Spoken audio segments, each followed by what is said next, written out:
Today we're going to talk about Case 23 in the Blue Cliff Records called Hofuku Points to Myohocho, and we find it in this book, Two Zen Classics. Now this is a koan in an ancient text called the Blue Cliff Records or Hekigan Roku. Now what is a koan? This is a short, insightful dialogue between a master and a student most of the time that's used for study, contemplation, and meditation for monks on the path to enlightenment. So let's start with Engo's introduction.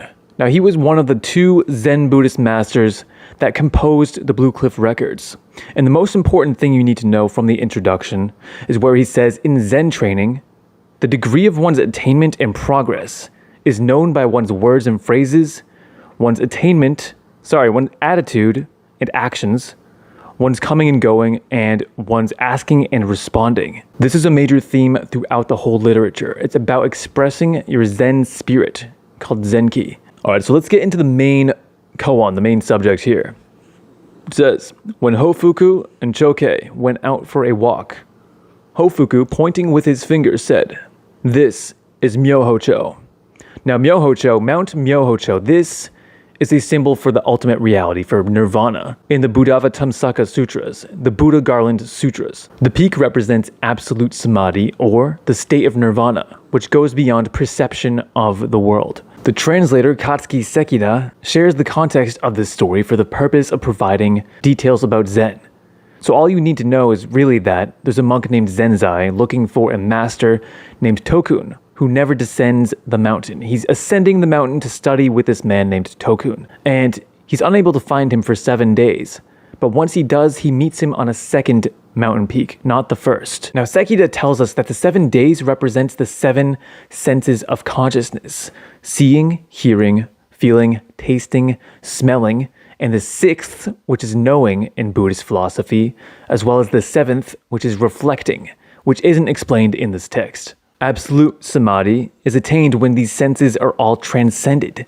This is Myohocho. When you return to the world of sensory experience out of that state of samadhi, then you are on the second mountain peak where Zenzai meets Tokun. So why do they meet on the second mountain peak and not the first? This is because in the absolute, there is no experience. In order to truly experience enlightenment, you have to re-emerge into the realm of perception.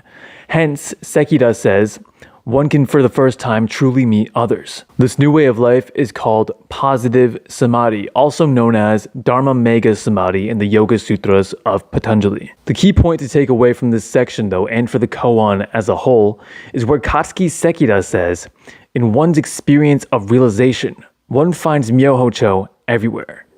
One finds the Buddha land even in a blade of grass. Continuing on with the story, after Hofuku Points, Chōkei replies, "What you say is well said, but alas," which serves the purpose of rebuking his statement. This is because the master knows that Hofuku isn't being 100% genuine in this statement. He's speaking from a place of attachment to his initial Satori experience. He's still excited about it. He still has to cultivate the path to holy Buddhahood. He still has to reach full nirvana.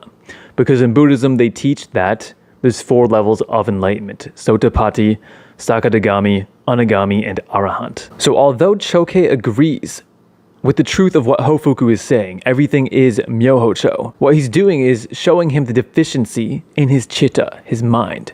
And this kind of response is the essence of all Zen koans. Continuing on with the Zen story, which is very short, it says Secho, who is one of the compilers of the Blue Cliff Records besides Engo, he puts in his comment saying, "Today, walking with this man, what is he plotting?"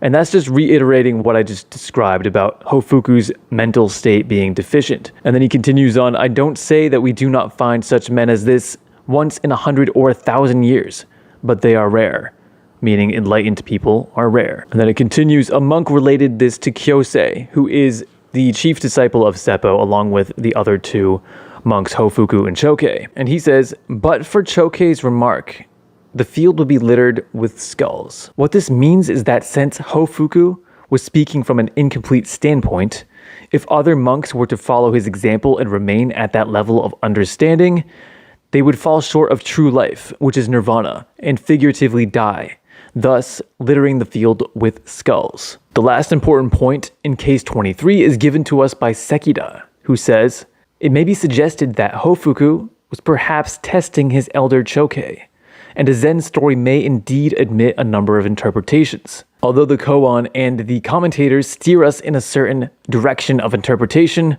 we can view it on equal footing as two masters simply having a fun verbal duel, where the more clever one is victorious. So that's it, guys. I hope you enjoyed. Blue Cliff Records, 2 Zen Classics, Case 23, Hofuku Points to Myohocho. Hit like and subscribe if you enjoyed this, and stay tuned for more spiritual content. See you later.